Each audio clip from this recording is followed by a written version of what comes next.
안녕하세요, 한상기입니다. 오늘 소개해드릴 차는 현대 신형 소나타 센슈어스 1.6 터보입니다. 센슈어스는 신형 소나타의 1.6 터보 엔진 모델이죠. 기존의 1.6 터보가 센슈어스라는 새로운 이름을 갖게 됐고요. 그 이름만큼이나 엔진도 완전히 달라졌습니다.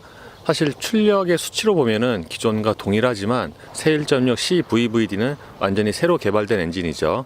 새 1.6 터보 엔진은 밸브 듀레이션까지 조절하는 기술이 적용이 됐고요. 현재 기준으로 보면은 가변 밸브 기술의 가장 발전된 형태라고 볼 수도 있겠습니다. 기존의 CVVT나 CVVL은 밸브의 타이밍이나 리프트, 밸브의 열림 정도를 조절을 했지만 CVVD는 밸브의 열림 시간까지 조절을 할 수가 있기 때문에 기존에 비하면 좀 더 높은 효율을 얻을 수 있었다고 합니다. 새 1.6 터보가 추가가 되면서 신형 소나타의 엔진 라인업은 총 4가지로 늘어났고요. 지금 보시는 차는 최상위 트림인 인스퍼레이션의 주요 옵션이 다 들어간 사양입니다. 전면에서 가장 큰 특징은 바로 그릴이죠.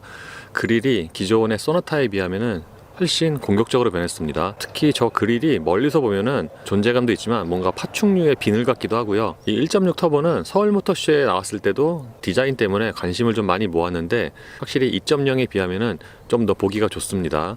반면에 저 그릴을 좀 가까이서 보면은 그 디자인에 비해서 소재가 그렇게 좋아 보이진 않죠. 그리고 전체적으로 보면은 2.0보다 외부에 하이그로시가 좀 더 많이 쓰인 느낌이죠.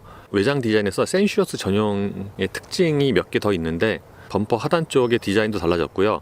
그릴과 함께 저 측면의 벤트도 센슈어스 전용입니다. 측면의 사이드미러 역시 마찬가지고요. 이 신형 소나타는 볼 때마다 저 주간등이 점등될 때 페이드 아웃이 되잖아요. 그게 참 독특한 디자인인 것 같아요. 거기다가 저 주간등이 그 사이드 라인까지 쭉 이어지는 게 디테일에 신경을 좀 많이 썼다고 생각이 됩니다. 이 후면의 디자인은 기본적으로 동일한데 범퍼 아래쪽의 디자인이 좀 많이 달라졌어요. 이 센슈어스와 비교해보면 기존의 2.0의 뒷모습은 상대적으로 좀 밋밋하게 느껴지죠. 기존의 2.0이나 하이브리드는 머플러를 안 보이게 처리를 했잖아요. 근데 이 센슈어스는 싱글 트윈팁 머플러를 적용을 했죠. 그래서 트렁크에 따로 엔진을 나타내는 배지는 붙지 않지만 저 머플러와 디퓨저로 구분을 할 수 있습니다. 디퓨저의 경우에도 핀들이 좀 본격적인 디자인이죠. 타이어는 피렐리의 피제로 올 시즌, 사이즈는 235에 45와 18입니다. 소나타에서 18인치 휠이 가장 큰 사이즈고요. 18인치 휠은 피렐리와 금호 두 가지가 있습니다. 이 18인치 휠이 디자인이 괜찮긴 한데 기존의 2.0과 똑같은 거는 좀 아쉬울 수 있어요. 외관 디자인은 앞뒤가 좀 바뀌었지만 이 실내 디자인은 기존과 거의 같습니다. 기존의 시승기에서 말씀을 드린 것처럼 이 신형 소나타의 실내는 꽤 잘 나왔죠. 전반적인 디자인이 좋기도 하지만 평균적인 소재도 괜찮아요. 보통 차들은 이 내장재가 시선이 밑으로 내려갈수록 조금씩 떨어지게 마련인데 이 신형 소나타는 시선이 밑으로 내려가는 곳의 소재도 전반적으로 괜찮습니다. 이 모니터 같은 경우에는 모니터의 위치 자체가 조금 높아서 시트 포지션을 가장 낮게 해도 눈에 좀 잘 들어오고요. 그러니까 시선이 밑으로 많이 안 내려가죠. 잡고 흔들어 봐도 움직임이라든가 소리가 거의 안 나고요. 그러니까 이런 그 조립 마무리는 꽤 좋다고 할 수가 있죠. 와이드 모니터가 적용된 현대기아차의 경우에는 주요 기능들이 다 이 모니터 안으로 통합이 됐죠. 그러니까 기존에 계기판 그 가운데서 조정하던 그런 메뉴들도 다 이 모니터 안쪽으로 들어갔죠. 주요 메뉴를 살펴보면은 차량으로 들어가면은 운전과 관련된 메뉴들이 여기 다 모여 있습니다. 기존에 말씀을 드린 것처럼 운전자 보조 같은 경우에도 최신의 기술이 거의 다 들어갔고요. 드라이브 모드도 여기서 따로 설정을 할 수가 있어요. 커스텀 같은 경우에는 파워트레인과 스티어링 이렇게 두 가지를 고를 수가 있죠. 실내 무드 조명의 경우에는 대시보드와 도어 트림에 적용이 되어 있고요. 색상을 살펴보면은 보통 이렇게 파란색 계열이 좀 더 선명하게 잘 보이는 것 같아요. 색깔도 이쁘고 좀 밝은 색깔은 상대적으로 좀 덜 두드러지죠. 그리고 밝기도 총 10단계로 조절을 할 수가 있고요. 이 공조장치의 디자인도 기존의 현대차에서는 못 보던 디자인이고요. 앞으로 나올 다른 신차에도 적용이 될 것 같긴 합니다. 기존에 말씀을 드린 것처럼 이 공조장치 패널은 그 약간 위쪽으로 각도가 져 있어서 눈에 좀 잘 들어오고요. 반면에 다이얼을 제외한 그 버튼들은 좀 크기가 좀 작은 편이에요. 그리고 에어컨을 1단으로 트면은 송풍 소리가 조용하긴 한데 조금 약한 편이고요. 통풍과 열선 시트는 이 버튼 하나로 처리를 했죠. 그러니까 위로 올리면은 열선이고요. 이렇게 밑으로 내리면은 통풍입니다. 기어 변속이 버튼식으로 바뀌니까 이 앞쪽의 공간에 더 여유가 생겼죠. 원래 현대기아차가 이 기어 레버 앞쪽의 수납 공간에서 좀 강점이 있는데 이렇게 버튼식으로 하니까 이 앞쪽의 공간이 더 크게 느껴지죠. 이 무선 충전 패드는 이렇게 올려만 놓으면은 충전이 시작이 되고요. 이 안쪽에는 12V와 USB 단자 두 개가 마련이 됩니다. 일부 차종에서 이렇게 기어 레버를 버튼식을 적용을 하는데 이게 보통 레버에 좀 많이 익숙해져 있잖아요. 그래서 처음에 사용을 할 때는 좀 헛손질을 하긴 해요. 근데 소나타를 만약에 생애 첫 차로 구입을 한다면은 금방 익숙해질 것 같긴 하고요. 참고로 기어는 D 상태에서 시동을 끄면은 이렇게 자동으로 P로 체결이 됩니다. 기어 레버 뒤에는 드라이브 모드와 오토홀드 등의 버튼이 모여 있고요. 이 드라이브 모드는 기존의 그 버튼으로 누르는 것보다는 좀 더 사용하기가 편하고요. 그리고 면적 자체가 좀 넓죠. 그리고 컵홀더는 위치는 둘째치고 보통의 컵홀더에 적용된 이런 플라스틱을 생각을 하면은 이 소재가 꽤 좋다고 생각이 됩니다. 그리고 요 가운데는 딱 비어 있잖아요. 이렇게 키를 놓으라는 그런 공간 같죠. 어라운드 뷰는 분할 화면으로 이렇게 표시가 되고요. 여기에 아이콘을 눌러서 이렇게 앵글을 달리해서 볼 수도 있습니다. 그리고 여기 같은 경우에는 2단계로 이렇게 확대를 해서 볼 수도 있죠. 운전대는 차 크기에 맞는 사이즈고요. 눈으로 보는 것과는 달리 이 림에 적용된 가죽은 손에 잡히는 감각이 괜찮아요. 그리고 그 스포크에 적용된 그 버튼은 다른 현대차와 거의 비슷하고요. 계기판은 풀 디지털이 적용이 됐고요. 다른 디지털 계기판들처럼 이 드라이브 모드를 바꾸면은 이렇게 계기판 디자인이 변하죠. 지금 보시는 것처럼 계기판 디자인이 변할 때 속도는 괜찮은데 그 그래픽이 전환할 때 그 움직임이 약간은 좀 부드럽진 않아요. 그리고 이 계기판 디자인은 그 컴포트가 가장 무난하지 않나 싶습니다. 다른 현대차와 다른 거는 타코미터의 바늘이 이게 반대로 움직이죠. 그 푸저처럼.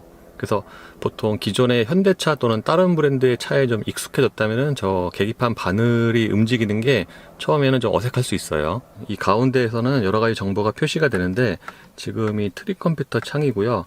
여기서 OK를 길게 누르면은 이렇게 측면에 표시되는 정보도 바꿀 수가 있죠. 시트는 성인 남자에게도 충분한 크기고요. 쿠션은 헤드레스트를 포함해서 좀 탄탄한 편입니다. 그리고 포지션은 가장 낮게 해도 약간 높은 편이고요. 특히 가장 최근에 샀던 스팅어와 비교하면은 가장 낮게 했을 때 그 시트 포지션이 조금 더 높아요. 유리는 1열만 상하향 모드 원터치고요. 인스퍼레이션만 동반 좌석까지 원터치가 적용이 되죠. 그리고 실내의 다른 부분처럼 이 도어 트림의 디자인 역시도 좀 신경을 좀 많이 쓴 티가 나죠. 도어 포켓은 폭이 좀 좁은 편입니다. 스티어링 칼럼 왼쪽에는 계기판 밝기 조절과 ISG 온오프, 차로 이탈 방지, 트렁크 열림 버튼이 있습니다. 그러니까 트렁크는 수동인데 여는 거는 여기서 버튼으로 열 수가 있습니다. 기존 시승에서 말씀드린 것처럼 소나타는 성격이 기존과 달라졌는데 2열에서 좀 가장 큰 차이를 느낄 수가 있죠. 기존에 비하면은 2열의 레그룸이 줄었고요. 보통 무릎 공간이 주먹 3개 정도는 들어갔는데 신형 소나타는 그보다 무릎 공간이 줄었고요. 그럼에도 전체적인 거주성은 괜찮은 편입니다. 일단 시트 자체의 크기가 넉넉하고요. 쿠션의 길이도 그렇게 짧지 않죠. 등받이의 각도도 어느 정도는 뒤로 뉘어 있는 편입니다. 공회전대 엔진 방음은 꽤 괜찮은 편입니다. 이 공회전대의 그 실내로 들어오는 소리만 보면은 2.0과 그렇게 큰 차이가 없고요.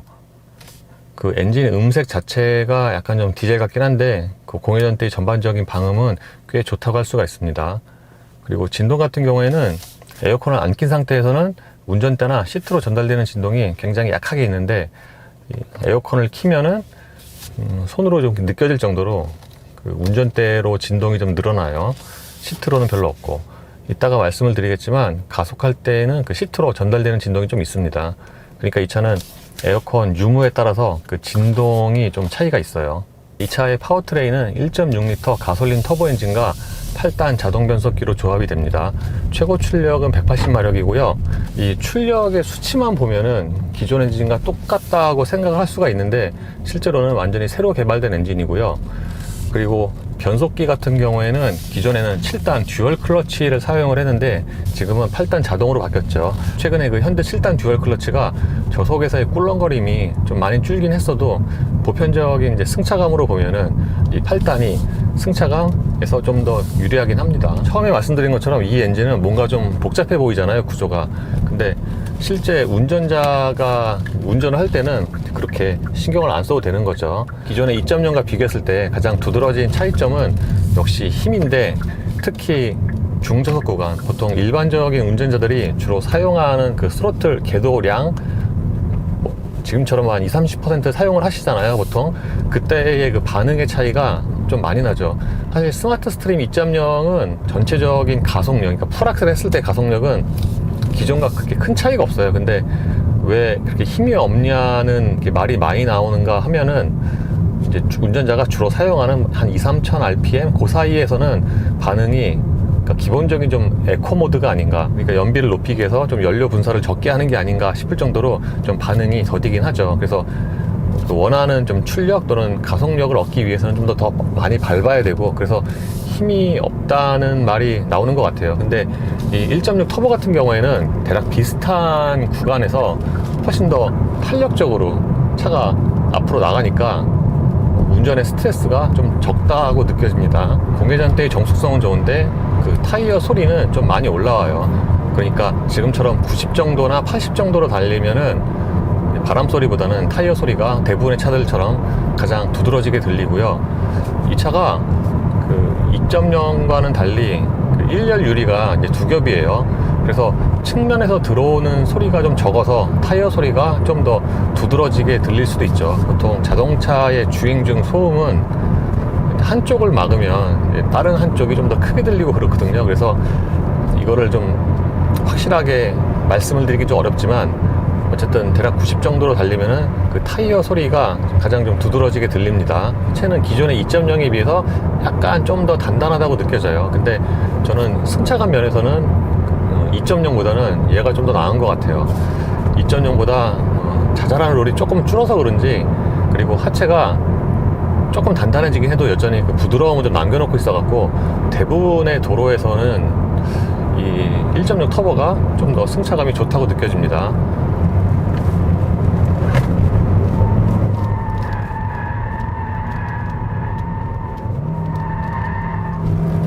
2.0보다 속도가 더 높게 나오긴 하는데 그 거동 자체가 더 스포티한 것 같진 않아요. 왜냐하면 이 기본적으로 이 피제로 올 시즌 타이어가 그립이 좀 부족하고, 예를 들어서 오르막은 좀 상대적으로 덜한데 그 내리막에서는 특히 코너 정점 지나서 돌아 나갈 때 좀 이렇게 미끄러져요. 그래서 좀 언더스티어 경향이 좀 더 나타나는 편입니다. 가장 궁금했던 게 가속력인데, 실제로 어제 운전을 해보니까 체감 가속력이 그렇게 인상적이진 않았어요. 그래서 연비는 좋지만 가속력은 기존과 뭐 크게 다르지 않지 않나 라고 생각을 했거든요.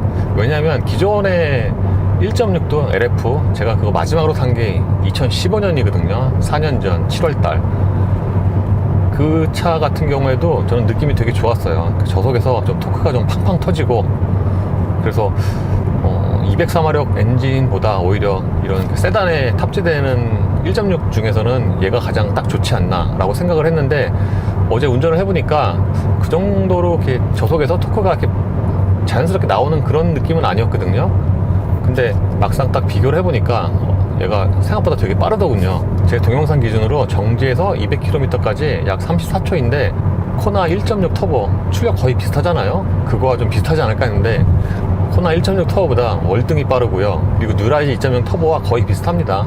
이게 배기량이 더 낮은데 2000cc 터보와 거의 가속력이 같으니까 꽤 좋다고 해야죠. 물론 1.6 터보로 이 정도의 가속력이 뭐 굉장히 아주 두드러지게 탁월하냐 또 그건 아니고요. 사실 SM6 1.6 터보도 이거만큼 빠른데 제 동영상 기준으로 하면은 이 차가 조금 더 빠르고요. 그리고 신형 소나타 하이브리드가 2.0보다 되게 많이 빠르잖아요. 이 차가 그거보다 좀 더 빨라요. 그래서 이 신형 1.6 터보의 동력 성능에는 꽤 좋은 점수를 줄만해요. 물론 이 차가 그 보통 터보 지체 현상이라고 하잖아요. 그게 없는 건 아니고요. 지금이 대략 한 1200rpm인데 이때 가속배를 쭉 밟으면은 대략 한 2000rpm 되기 전에는 좀 그 스풀업 되는 좀 시간이 있어요. 그래서 거기서는 뭔가 좀 그 2.0과 비슷한 그런 느낌이 있긴 한데, 터보가 돌아가기 시작을 하면은 이 엔진의 회전 질감이 훨씬 더 경쾌해지죠.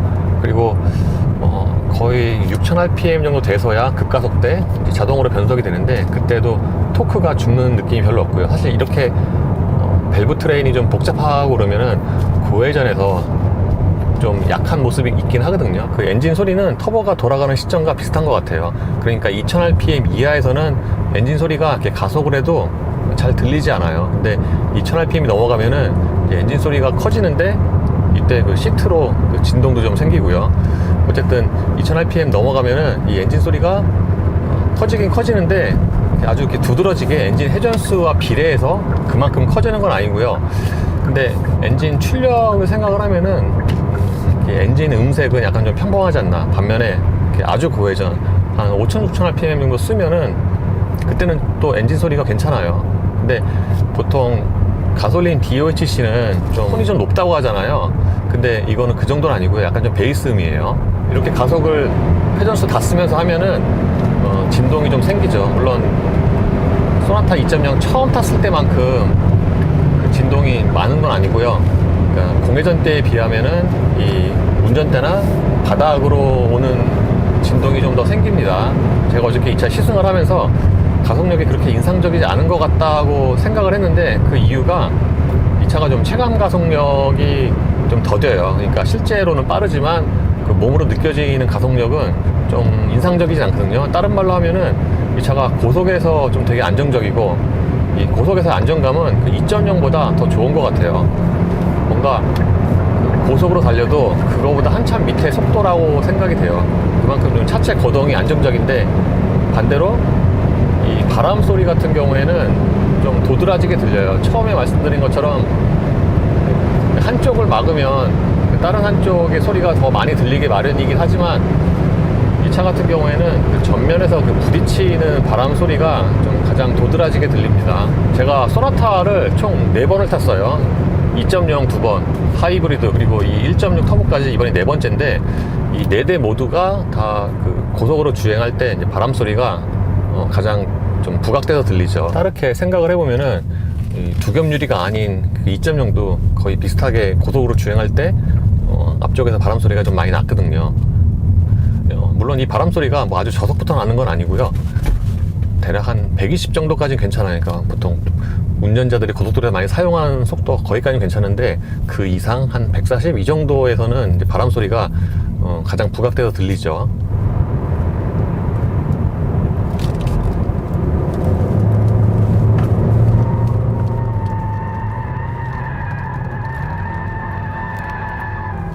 이 오르막 코너의 경우에는 코너가 정점 돌아 나갈 때 타이어의 그립이 부족하니까 언더스티어가 좀 더 나으려고 하는데, 실제로 그 속도 자체는 좀 높게 나와요. 그리고 대략 예상을 하시겠지만 요즘에 나오는 신기술은 대부분 연비에 좀 더 초점이 맞춰졌잖아요. 이 엔진도 그런데 기존에 비하면은 그 연비가 좋아진 것은 물론, 그 스마트 스트림 2.0과 비교해도 같은 18인치로 비교하면은 얘가 더 연비가 좋아요. 제가 어저께 그 정속주행 시속 90에서 딱 체크하면서 보니까 정속주행 연비가 대략 한 25, 이 사이로 나와요. 그러니까 공인 연비도 좋지만 그 동일한 조건에서의 그 정속주행 연비도 그 스마트 스트림 2.0보다 더 좋아요. 그리고 110에서도 마찬가지고, 110에서도 거의 리터당 20을 넘거든요. 다른 차와 좀 다른 거는, 보통 제가 정속주행 체크를 하면은 다른 차 같은 경우는 110을 달리면은 그 그래프가 이제 거의 고정이 되는데, 얘는 좀 자주 좀 많이 왔다 갔다 하더라고요. 어쨌든 이 차는 가속력이나 연비 모두 좀 인상적이에요. 제가 시승차를 받으면은 보통 1박 2일 동안 거의 동일한 거리를 주행을 하고, 이 차는 제가 일이 있어서 다른 때보다 조금 더 주행을 하긴 했는데, 이렇게 이제 끝나고 돌아가는 시점에서 가솔린 같은 경우에는 거의 이제 다 쓰거든요, 연료를. 근데 이 차는 지금 반 밑으로 조금 떨어졌어요. 그러니까 보통 다른 가솔린 시승차 시승을 했을 때 비슷한 상황에서보다 저 연료가 더 많이 남았어요. 그래서 이번에 1.6 터보를 시승을 하니까 그 스마트 스트림 2.0은 그 소나타의 에코 버전이 아닌가 라는 생각이 처음 들었는데, 또 곰곰 생각을 해보면은 에코 버전이면 연비가 더 좋아야지 에코 버전인데, 1.6은 이게 더 좋단 말이에요. 연비가 공인 연비도 좋고 실제 연비도 더 잘 나오는 것 같고요. 그래서 과연 이 소나타는 2.0을 굳이 살 필요가 있는가 라는 생각이 들죠. 이 소나타를 산다면은 2.0보다는 1.6 터보가 메리트가 있지 않나 싶어요. 왜냐하면 2.0보다 못한 게 거의 없어요. 일단 외관 디자인도 예쁘고, 편의 장비는 뭐 동일하고, 특히 가속력 같은 경우에는 그 운전의 편의성 면에서 얘가 훨씬 더 좋은 메리트를 제공을 하니까, 여기서 좀 가장 구매에 그런 메리트가 있지 않나 싶습니다. 그리고 연비도 더 좋고, 결정적으로 가격이 또 그렇게 차이가 안 나요. 그러니까 이렇게 가격까지 생각을 하면은 2.0을 살 이유를 좀 찾기가 힘들죠. 1.6 터보에 비해서 2.0이 갖고 있는 그 메리트는 무엇인가 라고 반대로 생각을 해보면은 고장이 났을 때 엔진 수리비 뭐 이 정도만 생각이 나고요. 실제로 이 차가 배기량이 낮으니까 세금도 싸잖아요. 그러니까 거기서 또 상쇄가 될 수도 있고요. 그래서 이렇게 저렇게 생각을 해보면은 이 소나타는 1.6 터보가 가장 구매의 메리트가 있지 않나 싶습니다. 기존에 시승할 때도 하이브리드가 2.0보다 더 낫다고 말씀을 드렸는데 상품성이 아직 하이브리드가 좀 생소하신 분들은 그냥 1.6 터보를 구입을 하시는 게 가장 좋지 않나 싶습니다. 기존의 소나타는 1.6 터보의 판매 비율이 굉장히 낮았어요. 거의 뭐 안 팔리다시피 했는데 지금 이 가격이나 제품 구성을 보면은 현대가 1.6 터보를 좀 많이 팔려고 좀 작심을 한 게 아닌가 싶습니다. 기존의 시승기에서 말씀드린 것처럼 차선이 흐려진 곳에서도 중앙을 좀 잘 잡고요. 이 신형 소나타 같은 경우에는 성격이 좀 바뀌었잖아요. 기존의 소나타는 전형적인 패밀리 세단 2열이 아주 넓은 그런 모델이었는데 이 차 같은 경우에는 2열 공간을 줄이고 그러니까 사도 쿠페의 성격을 가미하면서 좀 더 스포티한 세단으로 성격이 바뀌었어요. 그래서 그런 면에서 봐도 이 1.6 터보가 좀 더 어울리는 엔진이 아닌가 싶습니다. 단점으로는 주행할 때 가장 도드라지게 들리는 이 바람 소리가 있고요.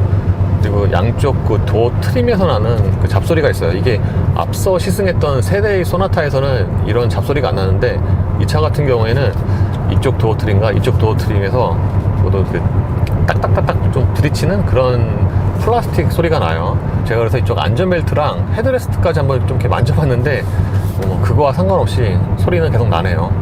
그리고 이 엔진은 성능이나 연비 모두 좀 좋은 점수를 줄만해요. 이게 터보 엔진에 좀 더 최적화가 돼 있고요. 상대적으로 그 효율에 비해서 구조는 또 간단하거든요. 그러니까 가성비 면에서도 꽤 좋은 솔루션이 아닌가 싶습니다. 다른 말로 하면은 제가 작년에 샀던 인피니티 QX50 그게 가변 압축비 엔진이잖아요. 그 닛산이 좀 되게 복잡하게 한 거를 현대는 그거를 좀 간단하게 하지 않았나 싶습니다. 그리고 소나타 다시 타니까 역시나 좀 아쉬운 부분이 저 트렁크죠. 이 차에는 진짜 온갖 기술이 다 들어가 있잖아요. 뭐 디지털 키도 있고 앞뒤 추차 리모컨도 있고 HUD도 되게 보기가 좋고 이렇게 최신 기술이 다 들어가 있는데 근데 트렁크가 수동이용까지는 또 이해를 해도 그 안쪽에 손잡이가 없는 거는 좀 이해하기가 힘들죠. 물론 안에 손잡이가 없는 차가 아예 없는 건 아니지만 그리고 이 후측방 모니터의 경우에는 그 사각지대를 줄여주는데 효과적이죠. 근데 그 상위 기종에 적용된 것만큼 그 물체가 지나갈 때 그게 좀 이렇게 매끄럽진 않아요. 영상으로 치면은 프레임이 한 30프레임 정도 이렇게 좀 낮은 느낌. 그리고 야간에 또는 비 올 때 주정차할 때 또 도움이 됩니다. 예, 이로써 신형 소나타 센슈어스 1.6 터보의 시승을 마치겠습니다. 감사합니다.